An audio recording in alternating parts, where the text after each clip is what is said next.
Okay, welcome to your Ancient Sumer and Mesopotamia unit exam. You have my permission to have your study guide out. Remember, take your time, and you need to stop and make sure that you are logged into Edpuzzle. Otherwise, your answers won't save. Raise your hand if you need help. Okay, let's begin.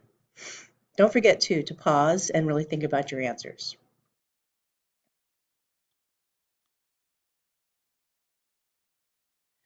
Number one, where does the name Mesopotamia come from and what does it mean? A, its location between two rivers. B, its location in the mountains.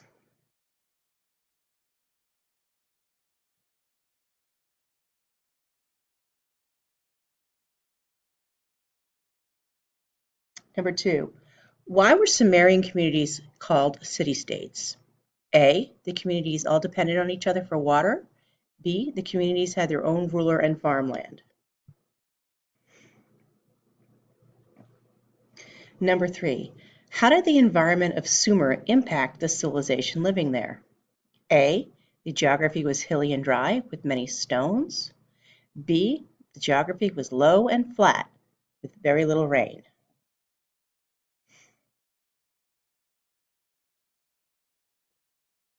Number four, what development caused food shortages in the Zagros foothills and how did people solve this problem?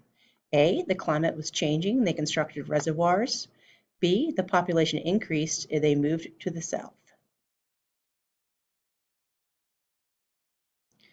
Number five, what was one major factor that made farming difficult in the area of Sumer? A, Sumer had an uncontrolled water supply. B, Sumer had weeds growing wildly.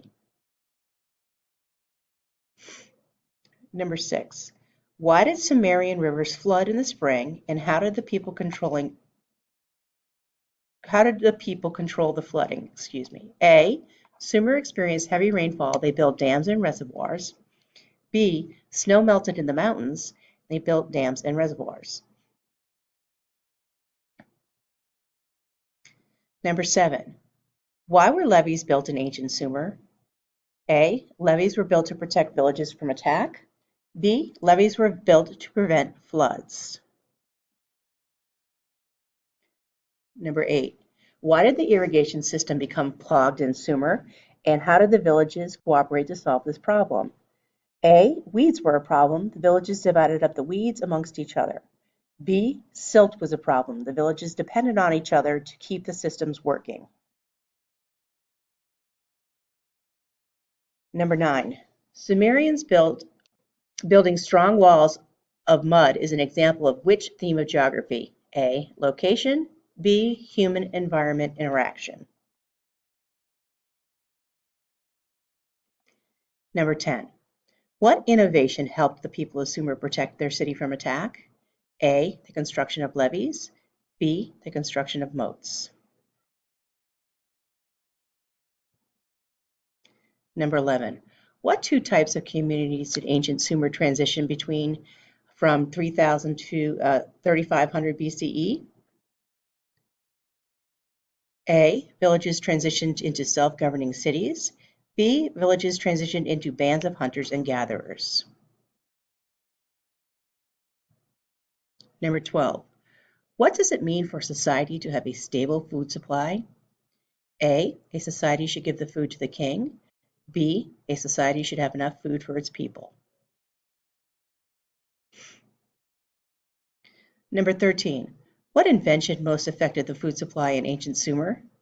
A, the invention of the arch. B, the invention of the plow. Number 14, what belief did Sumerians have about the king that helped strengthen the social order? A, the king consulted with wise advisors. B, the king was chosen by the gods. Number 15, what were the responsibilities of the king in Sumer? A, lead the army, enforce the laws, and have temples built. B, feed the poor, collect taxes, and have temples built. Number 16, why were scribes important to the Sumerian government? A, scribe wrote down the laws, or B, scribes entertained the rulers.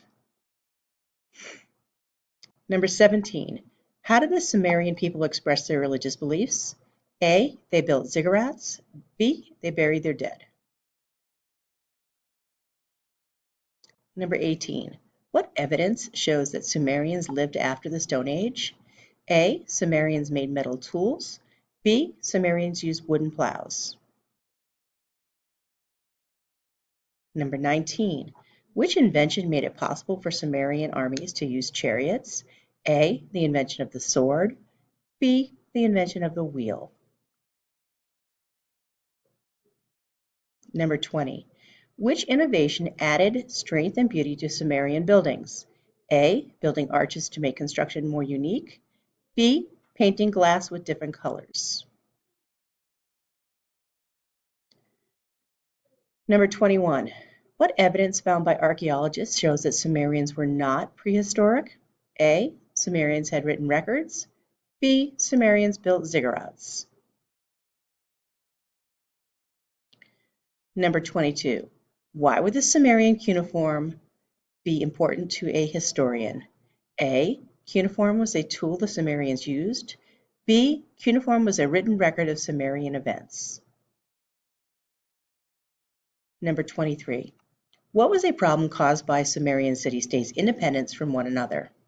A, the city-states could not defend themselves against stronger groups. B, the city-states had very few different natural resources available. Number 24. What political feature made Sumerians differ from the Akkadians, Babylonians, and Assyrians? A, the Sumerians did not have a leader who claimed to get power from the gods. B, Sumerians did not have one government that ruled several groups. Number 25. What did the Akkadians use to gain power over the Sumerians? A, the Akkadians used economic wealth. B, the Akkadians used military strategy. Number 26. How did the Akkadians get the resources to build up their capital city? A, the Akkadians collected tribute from conquered peoples. B, the Akkadians expanded irrigation to grow bigger crops.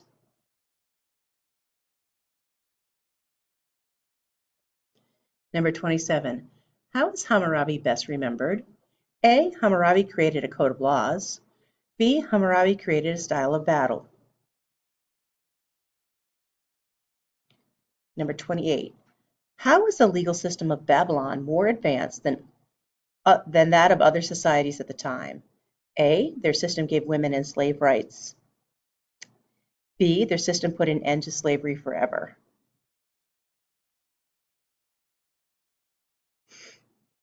Number 29.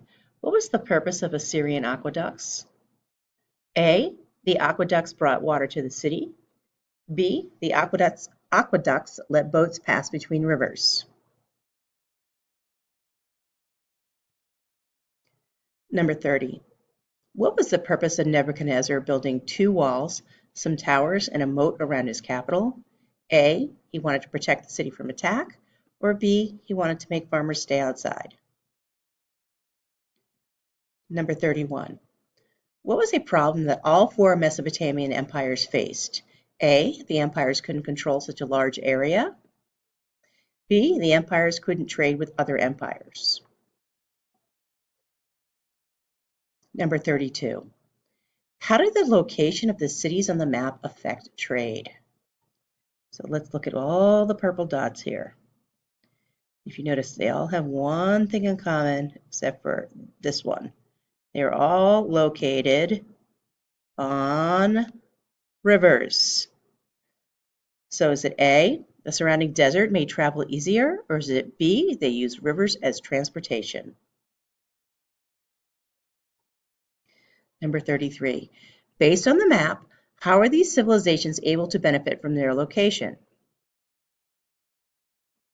So here's our civilization we're studying right now. Here's Egypt that we're going to study next. There's rivers there. That's the Nile River there. Here's India. The Indus and Ganges, they're also rivers. And here's China, the Yellow River. They were all protected by deserts, A, or B, rivers provided fertile soil for agriculture. Look at this picture and see if you can figure out the answer. Number 34. What can you determine about social class in Mesopotamia from Hammurabi's codes? Number 202. If anyone strike the body of a man higher in rank than he shall receive 60 blows with an ox whip in public. Ouch. Number 203. If a freeborn man strike the body of another freeborn man or equal rank, he shall pay 1 gold mina. 204. If a freedman strike the body of another freedman, he shall pay 10 shekels in money. Number 25. If the slave of a freedman strike the body of a freedman, his ear shall be cut off. Okay, so if you strike the body of a man higher in rank, then you have to get physically punished. But if you strike somebody of equal rank, then you pay money. But if you're a slave and you strike a free man, then your ear gets cut off. So is the answer A, all people were given equal punishments, or B, people of lower social class had harsher punishments? And if we look at our chart here, slaves are at the very bottom of the pyramid. Number 35. How did Hammurabi's codes reflect the importance of agriculture? Okay, so let's read these. Number 53, if anyone be too lazy to keep his dam in proper condition and does not so keep it, and then if the dam break and all the fields be flooded, then shall he be in whose dam break occurred shall be sold for money, and the money shall replace the corn which he has caused to be ruined. 54, if he is not able to replace the corn, then he and his possessions shall be divided among the farmers whose corn he has flooded. 55, if anyone open up his ditches to water his crops, but is careless, and the water flood the field of his neighbor, then he shall pay his neighbor corn for his loss. 56. If a man let in the water, and the water overflow the plantation of his neighbor, he shall pay 10 gur of corn for every 10 gan of land. So again, our question was, how did Hammurabi's code reflect the importance of agriculture? So A, the farmer had to replace the value of the corn that he destroyed, or B, corn was not valued in ancient Mesopotamia. And that's it. You are done. All right, you're going to go back to Canvas, and there is a Horrible Histories free watch. Thank you.